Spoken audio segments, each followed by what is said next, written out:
아멘. 오늘도 하나님의 행복이 여러분과 가정에 넘치기를 주의 이름으로 축원합니다. 하나님께서 창조하신 이 세상의 기관이 두 가지가 있다고 말씀드렸습니다. 첫 번째는 가정이요, 두 번째는 교회라고 말씀을 드렸습니다. 그러므로 가정과 교회는 하나님의 영역, 신적 영역이라고 말씀을 드립니다. 가정에는 행복을 하나님이 주셨고 교회에는 구원을 주시기 위하여 만드신 겁니다. 그럼으로써 가정과 교회는 깊은 연관성이 있어서 생명의 원천이요, 생명의 근원이라고 볼 수 있다는 거지요. 우리가 생명이라고 하는 것은 가정에서 자손을 이어가기도 하지만 교회 안에서는 영혼을 구원해서 그 영혼이 이어갈 수 있고 영생에 들어가도록 그들의 영혼을 거듭나게 하고 하나님의 가족이 되도록 만드는 것이 바로 교회입니다. 그러므로 가족은 육으로 태어나지만은 교회는 영적으로 태어나 거룩한 사람들로 하나님의 자녀로 태어나는 것을 가르쳐 말씀합니다. 그러므로 이단들은 가정과 생명을 귀하게 여기지 않습니다. 그러나 기독교회는 가정을 또한 교회를 얼마나 귀하게 여기고 사랑하는지 모릅니다. 가정이 부모의 피와 살을 그거를 나누어 얻어서 자녀가 되었다면 교회의 성도들 하나님의 자녀들은 예수의 피와 그의 살을 나누어 얻음으로 인하여 하늘의 영원한 가족이 되었다는 사실입니다. 하나는 땅의 가족이요 하나는 하늘의 가족인 줄 믿습니다. 그러므로 성경은 우리에게 말씀하기를 에베소서의 말씀을 많이 하고 있는 것 중에 하나가 성령 충만을 받으라라는 말씀을 해요. 성령의 충만을 받으라는 말씀이 과연 무엇일까? 그런데 성경은 말씀하기를 에베소서에는요, 성령 충만한 그 다음에는 가정을 설명하고 있다는 사실입니다. 오늘날 대부분의 사람들이 생각할 때 성령 충만하면 그냥 집도 때려치고 산으로 들어가고 기도원으로 들어가고 그리고 그냥 교회 와서 살기만 하면 되는 것으로 그게 성령 충만인 줄로 오해하고 있더라 하는 겁니다. 그러나 성경은 우리에게 말씀하기를 그것이 아니라는 거예요. 우리가 종교를 보더라도 보면은 뭐 하나만 있으면은 집을 다 놓고 그리고 난 다음에 산으로 들어가 수행을 하고 그리고 집을 떠나 산과 바다로 들어가는 것으로 생각하는데 기독교는 그러하지 않습니다. 에베소서 5장 18절을 보면요, 시작. 술 취하지 말라. 이는 방탕한 것이니 오직 성령으로 충만함을 받으라. 22절입니다. 시작. 아내들이여 자기 남편에게 복종하기를 주께 하듯 하라. 25절입니다. 시작. 남편들아 아내 사랑하기를 그리스도께서 교회를 사랑하시고 그 교회를 위하여 자신을 주심과 같이 하라. 아멘. 여기서 말씀하고 있는 그 부분을 보더라도 성령 충만함을 받으라 라고 한 다음에 아내들아 또 남편들아 라고 하는 말씀으로 이어가고 있습니다. 야, 성령 충만했으면 기도원에 가서 살아라. 성령 충만하면 교회 가서 살아라. 집도 다 때려치고 자식이 문제냐, 지옥 자식들하고 뭘 사냐, 다 때려쳐라. 이런 말씀이 나온 것이 아니라 아내는 아내의 역할을, 남편은 남편의 역할을 감당하라고 성경은 증거하고 있죠. 그 후에는 뭐라고 말씀합니까? 에베소서 5장 31절에서 33절에는 그러므로 사람이 부모를 떠나 그의 아내와 합하여 그 둘이 한 육체가 될지니 이 비밀이 크다 이렇게 말씀했어요. 부부에 대한 부분, 가정을 말하는데 이 비밀이 크도다. 나는 이 말이 가정을 말하는 것보다 그리스도와 교회에 대하여 말하노라 이렇게 말씀을 해요. 그러나 너희도 각각 자기의 아내 사랑하기를 자신같이 하고 아내도 자기 남편을 존중하라 라고 말씀을 합니다. 아내들아 남편들아 라고 말씀하며 이건 비밀이다 라고 말씀하며 가정에 대하여 말씀하면서도 사도 바울은 이건 그리스도와 교회의 관계다 라고 그렇게 증언하고 있다는 사실입니다. 사랑하는 성도 여러분, 성령 충만하면 가정을 버리는 게 아닙니다. 가정을 사랑하는 겁니다. 하나님은 세상을 창조하실 때에 만물을 창조하신 것을 시작으로 하셨지만은 사람을 창조하신 것으로 마치셨다는 걸 아십니까? 이 가정이 하늘과 연결되어 있다는 것도 아십니까? 하나님은 우리와의 관계를 결혼했다고 말씀하는 것도 아십니까? 가나의 혼인잔치를 말씀함과 같이 우리가 영원한 하나님의 나라에 들어갈 때도 하나님의 영원한 나라에 들어가는 있는 그런 천국의 혼인잔치로 이와 같이 맞춰진다라고 성경은 말씀합니다. 어느 목사님을 말씀하기를 교회는 행복을 파는 곳입니다. 목사는 행복을 나누어 주는 사람입니다 라는 말을 합니다. 호텔방 같이 가정이 화려하지 않을지라도 평안함이 있고 행복함이 있는 것이 가정이요 교회라 하는 거지요. 값비싼 침대가 없어도 가정에 진수성찬이 나오지 않는다 할지라도 그곳이 평안이 있는 곳, 행복이 있는 것이 가정이라 하는 겁니다.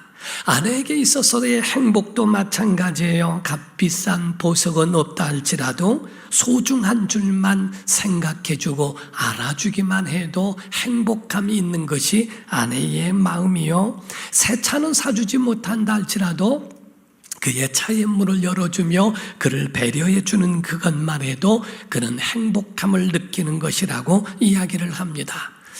우리가 신앙생활은 이와 같이 아름답기도 하고요, 행복함도 우리 속에 같이 있어야 한다는 거예요.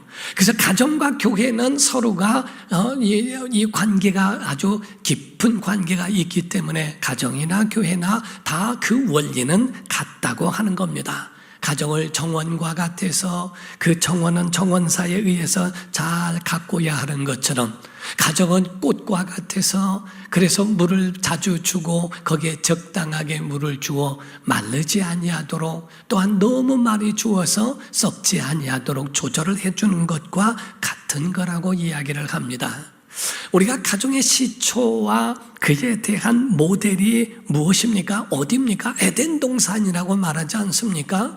우리가 에덴 동산이라고 말할 때 에덴이란 말의 뜻 자체가 기쁨, 즐거움, 행복 이런 뜻을 포함하고 있다는 사실입니다.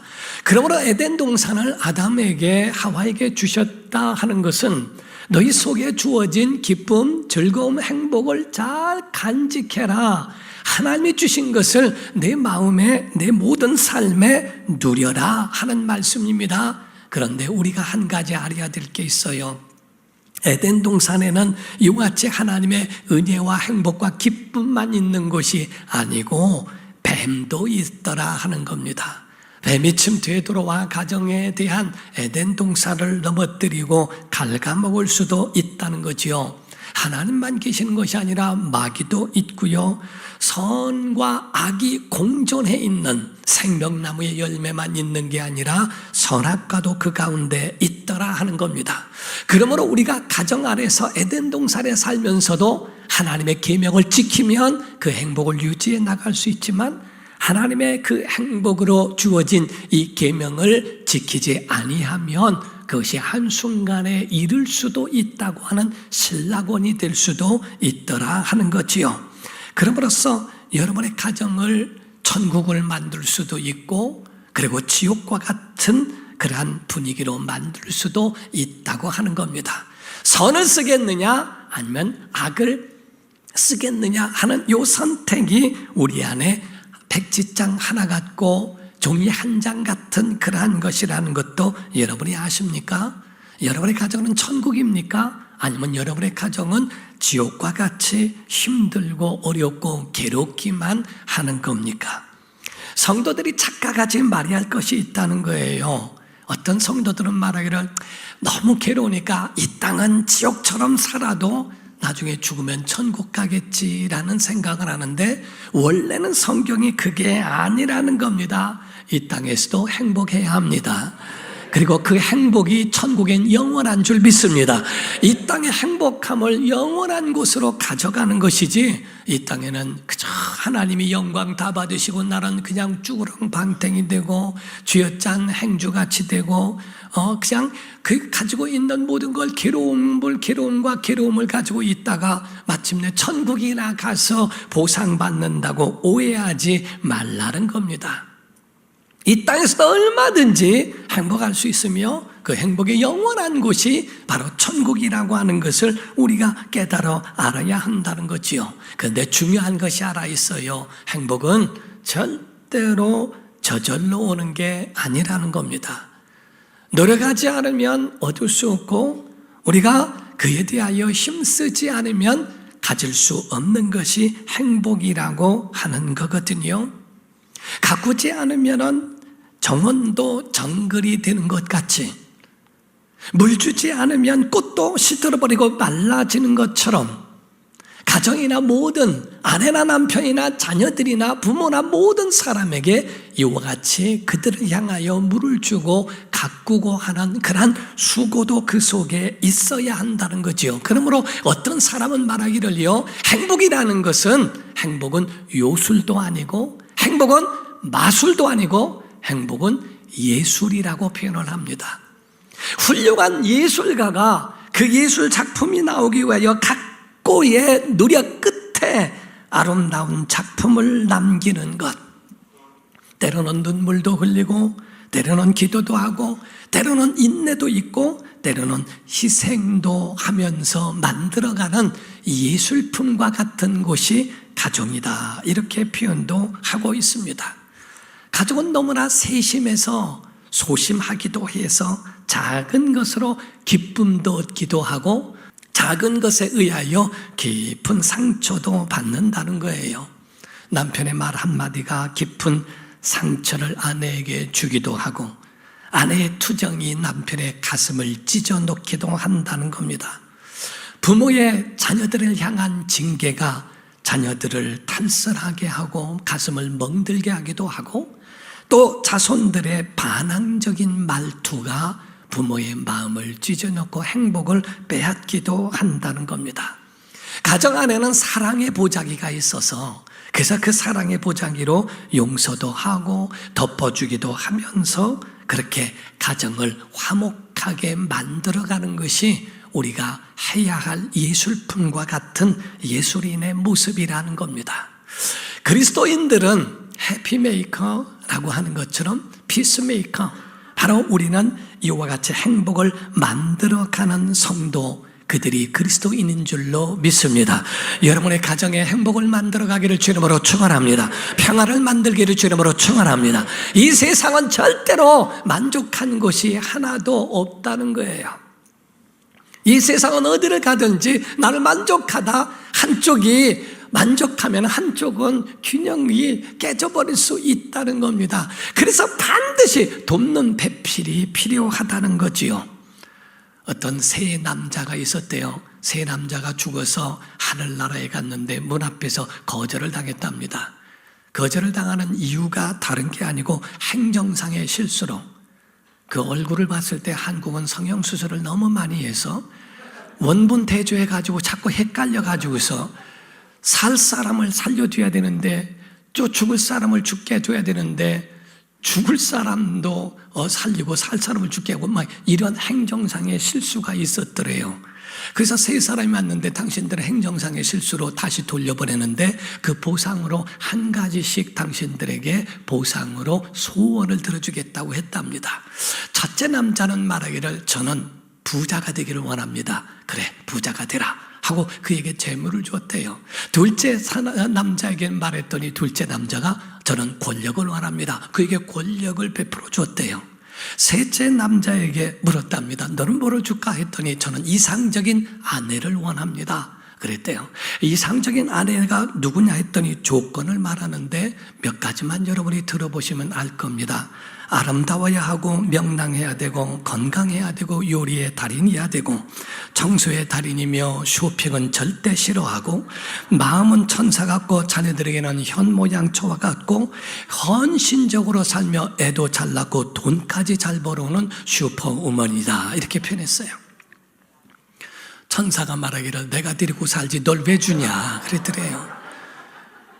그런 여자가 있으면 내가 데리고 살지 너를 왜 주겠냐고 이렇게 말하더라는 거죠. 반대로도요, 남편의 조건이었던 사람이 말하는 조건이 있었답니다. 남편의 조건은 미남이어야 되고 능력이 있고 따뜻하고 섬세하고 돈 잘 벌고 말 잘하고 밥도 잘하고 빨래도 하고 설거지도 하고 집에 오면 아이들과 놀아주고 집안 좋고 매너 좋고 신앙 좋고 학벌 좋고 이런 사람은 없다는 겁니다. 모든 사람들은 그런 사람, 완벽한 사람을 얻고 싶어 하지만 여러분이 아셔야 될 것은 완벽한 천사와 사는 게 아니고 부족한 인간과 살고 있다는 것을 잊지 말라는 거예요. 성경은 우리에게 그것을 증거하고 있다는 겁니다. 그러므로 누가 행복을 가져다 주는 게 아니고 행복은 서로가 만들어가는 것이다. 자, 아멘 해봅시다. 복은 하나님이 주시는 겁니다. 사랑은 서로 하는 겁니다. 행복은 만들어가는 줄 믿습니다.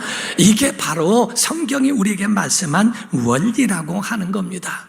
오늘 본문 말씀에 대하여 보게 되면요, 건강한 가정을 설명하고 있다는 사실이에요. 창세기 2장 24절 25절입니다 시작.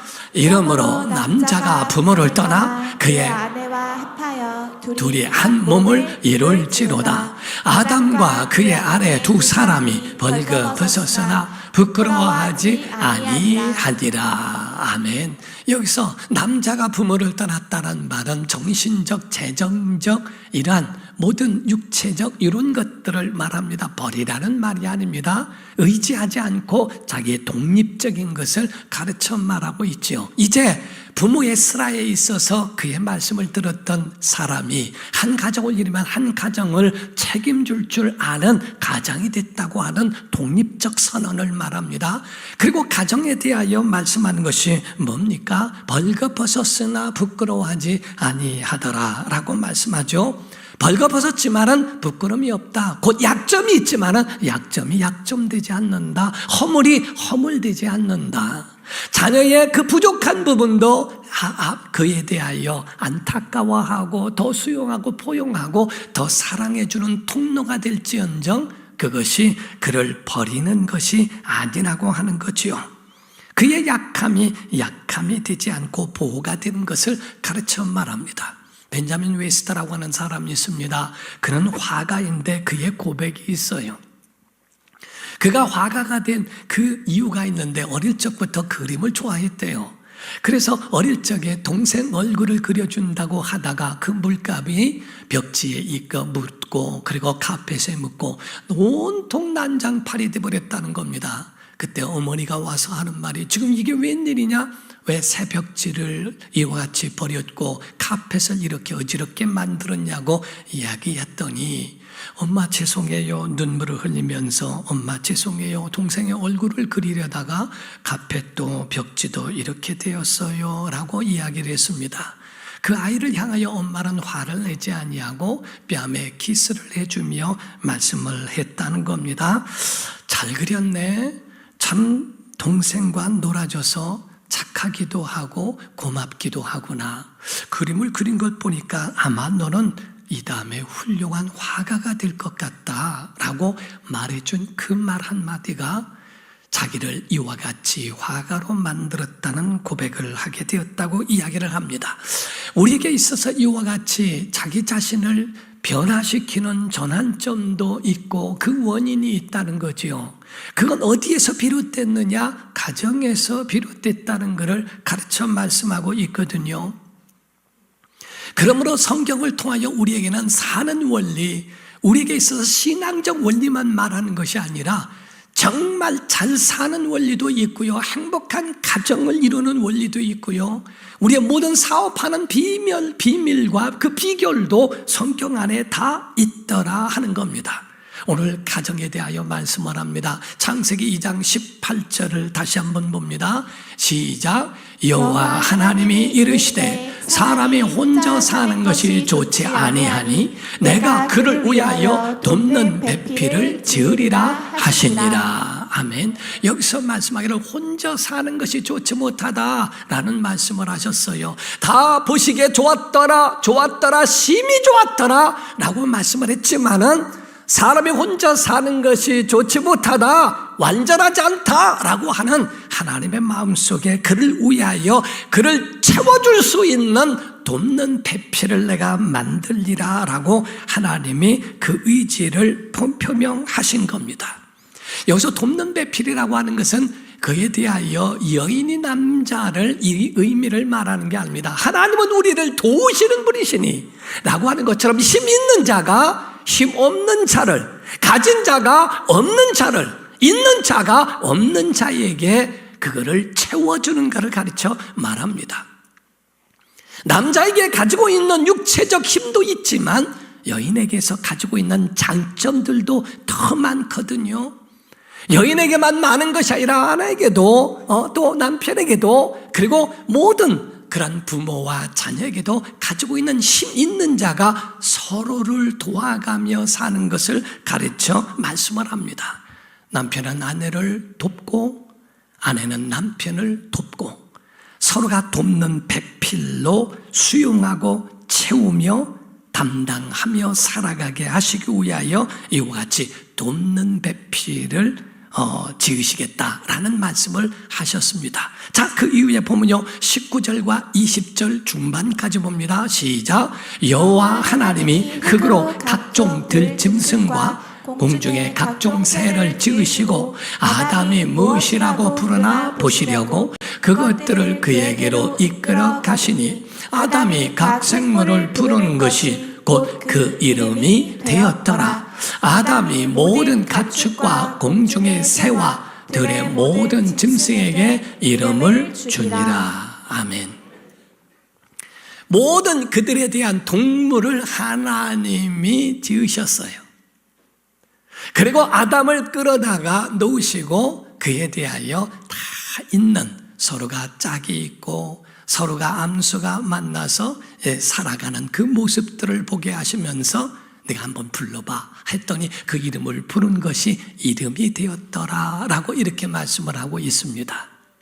하나님이 만드신 만물에 대하여 그런데 이 혼자 가만히 생각하니까 나만 혼자네 라는 생각에 아담이 그 가운데 혼자라는 생각을 갖게 되어 있죠. 자, 20절 하부터 23절까지 봅니다. 시작. 아담이 돕는 배필이 없으므로 여호와 하나님이 아담을 깊이 잠들게 하시니 잠들매 그가 그 갈빗대 하나를 취하고 살로 대신 채우시고 여호와 하나님이 아담에게 취하신 그 갈빗대로 여자를 만드시고 그를 아담에게로 이끌어 오시니 아담이 이르되 이는 내 뼈 중에 뼈요 살 중에 살이라. 이것을 남자에게서 취하였은즉 여자라 부르리라 하니라. 아멘. 자, 여기서 이거를 아셔야 되는 거는요, 짐승 앞에 끌어다 놨더니 그들을 보면서 부르는 것이 이름이 되었더라라고 되어 있어요. 그런데 이 아담이 자기 자신이 홀로라고 하는 것을 돕는 배필이 없다고 하는 것을 깨닫게 됩니다. 그때 여러분이 여기서 잘 아셔야 될 게 있어요. 하나님이 짐승 있는 곳에 아담을 데려다 놓고 이름을 부르게 하고 이름을 지어줬다 할지라도 짐승이 돕는 배필은 아니라는 거예요. 짐승을 돕는 배필로 하나님이 정하신 일이 없습니다. 지배하고 정복하고 다스려야 하는 것이고 그를 위하여 깊이 잠들게 하사 그에게서 갈빗뼈를 취하시고 살로 채우사 그를 여인으로 만들어 주신, 그리고 이 뼈 중에 뼈요 살 중에 살이라 라고 하는 그런 고백을 하기에 이르게 됩니다. 세상이 괴이한 세상이 되다 보니까요, 동성애뿐만이 아니라 짐승과도 결혼을 하고요, 별 희한한 일들이 다 있습니다. 교회도요, 지금 오늘날에는 전도를 위해서 별 희한한 꼼수를 다 씁니다. 그래서 교회 안에서도 애완견이나 이러한 동물들이나 이런 것을 가지고 있기 때문에 교회 안에도 전도를 위해서 그들을 위한 그런 센터를 만들어 놓고 예배하는 동안에 거기다가 맡기고, 그리고 와서 예배 끝난 다음에 가져갈 수 있는 예배를 할 때에 이와 같이 모든 반려동물들이 가족이 됐다고 하는 것도 좋지만은 천국에 짐승이 있다는 얘기를 들어본 일이 없습니다. 영생에 들어갈 수 있는 돕는 대필로 하나님이 정하신 것은 남자와 여자요, 바로 그와 같이 서로 수용하고 채워주고 담당하면서 살도록 하와를 제공하셨거늘, 왜 오늘날 사람들이 짐승을 두고 그에 대하여 아예 부부처럼 그에 대하여 유산도 상속하고 그의 모든 것들을 다 그렇게 행하는 일들을 행하는지. 오늘날은 창조 질서를 너무 넘어서 버립니다. 그것도 죄가 아니라고 합법화시켜서, 그래서 그거에 대하여 벌금을 물리게 하고 처벌을 하게 하자고 하는 엉뚱한 이런 일까지도 하고 있습니다. 여러분, 반려동물과 함께 있는 거, 그렇게 살아가는 거, 그걸 탓하고 하는 것은 아닙니다. 그러나 너무나 그게 영혼까지 빼앗기거나 여러분의 마음과 이런 것들로 여러분의 영혼에 해가 되는 일들을 하는 것은 옳지 않다고 보는 거죠. 행복은 부부가 만들어가는 것인 줄 믿습니다. 여러분, 큰 것이 아니라 작은 것까지 챙겨주고 도와주고 알아주면 됩니다. 아멘 좀 하시옵소서. 정말 작은 것도 챙겨주는 게 행복이에요. 큰 집을 사줘야 뭐가 되고 큰 뭐를 갖다 주어야만이 행복할 것이라고 그거를 바라는 것도 문제가 되지만은, 가정의 행복은 작은 것에서부터 아주 유치하고 치사스러운 것 같은 그런 유치한 것을, 그거를 같이 나누는 것도, 그것도 얼마나 행복인지 모른다 하는 거예요. 한 가지 알려줄까요? 여러분, 어떤 그 인문학을 강의하는 교수의 강의를 한번 들어봤습니다만, 그 가운데 들어보니까요, 이야기하기를 모든 사람에게는 다 유튜브 계정을 가지고 있대요. 모든 사람은 마음속에 유튜브 계정을 가지고 있어서 다 모든 일을 할 때마다 뭐는 좋아요를 먹고 산다는 겁니다. 시어머니도 좋아요를 먹고 살고요, 며느리도 좋아요를 먹고 살고요, 다 좋아요를 알림과 구독 설정을 해달라고 그러고 좋아요를 눌러달라는데, 좋아요를 많이 누르면 기분이 너무 좋은 거예요. 그 좋아요가 뭔지 아세요? 칭찬이에요. 어머니 아니 이 일을 어떻게 그렇게 많이 잘하셨어요? 아이고 진짜 어머니 세대에 어떻게 하셨는지 너무 저는 감당할 수 없을 것 같아요. 좋아요 누른 거예요. 엄마는 뭐 옛날엔 다 했다 얘 막 이래가면서 그런 것도 막 별거 아닌 것처럼 얘기하면서 좋아요 누른 거에 기분이 너무 좋은 거예요. 매들아 너는 어째 이렇게 아름답니 예쁘니 뭐하니 이러니 저놈이 전부가 지금 좋아요 빵빵빵빵빵빵 누르고 사는 거예요. 가정에서 이거 하나 누를 줄 모르고 있다 이 말이야. 자기 남편, 자기 아내, 자기의 자녀들과 부모와 모두에게서 정말 좋아요를 좀 눌러주면 좋은데 그것조차도 눌러주기에 너무 인색하다, 이거 당연한 거 아니냐고 이야기하니까 그런 사람들은 행복한다고 하는 꿈도 꾸지 말아야 됩니다. 우리 가정 행복하기를 원합니다. 꿈도 꾸지 마세요. 노력도 없고 수고도 없고 희생도 없고 인내도 없는데 무슨 행복을 바랍니까? 나무를 심어야 거기에 열매를 먹지요. 행복을 심어야 그 열매를 먹지요. 수고와 인내와 이런 것들을 그 속에 함께 해야 하지 않겠습니까? 두 번째 강의 가운데에 한 이야기를 들어봤습니다. 미국으로 이민 간 사람들 가운데요, 두 부류가 나눠지는데 하나는 6대4 정도, 7대3 정도. 6은 아이고 이민 가봐도 여기 못 살겠어, 한국이 제일이요 하는 사람이 6이고요. 또는 7이고요. 여기 뭐 살만합니다. 여기 뭐 너무너무 좋습니다. 라고 하는 사람들이 3이고 4라는 거예요. 원인이 밝혀졌다는 겁니다. 원인이 뭐냐면요, 한국이 좋아, 여기 못 살겠어 하는 사람은 영어를 못한대요. 여기 살만합니다, 참 좋습니다, 영어를 잘하는 사람들이래요. 무슨 말인지 아세요? 소통이 안 돼서 그래요. 가정도 천국이냐 지옥이냐 다른 게 아니라 소통이에요. 정말 한국말을 똑같이 하는데 그 말이 아니요. 이 말이라니까. 아유, 말귀를 못 알아듣네. 똑같은 한국말인데도 못 알아들어요. 부모가 쓰는 용어가 다르고 자녀가 쓰는 용어가 달라요. 그래서 지옥 같다는 겁니다. 소통이 안 돼요. 말을 하고 모든 걸 표현하면 좋아요를 눌러줘야 되는데 안 나와. 내가 잘못하고 있나? 왜 그렇지? 짜증스럽고 화가 나고 정말 모든 일에 아주 그 속에 올라오는 그런 기쁨이라는 게 하나 그 속에 들어있지 못하는 것이 바로 그거예요. 그래서 우리에게 있어서는 본능대로 살지 않으려면 배우라라고 하는 이유가요, 우리의 영혼이 신앙생활도 배워야 잘하는 겁니다. 잘하는 성도들, 선진들을 통하여 배우는 겁니다.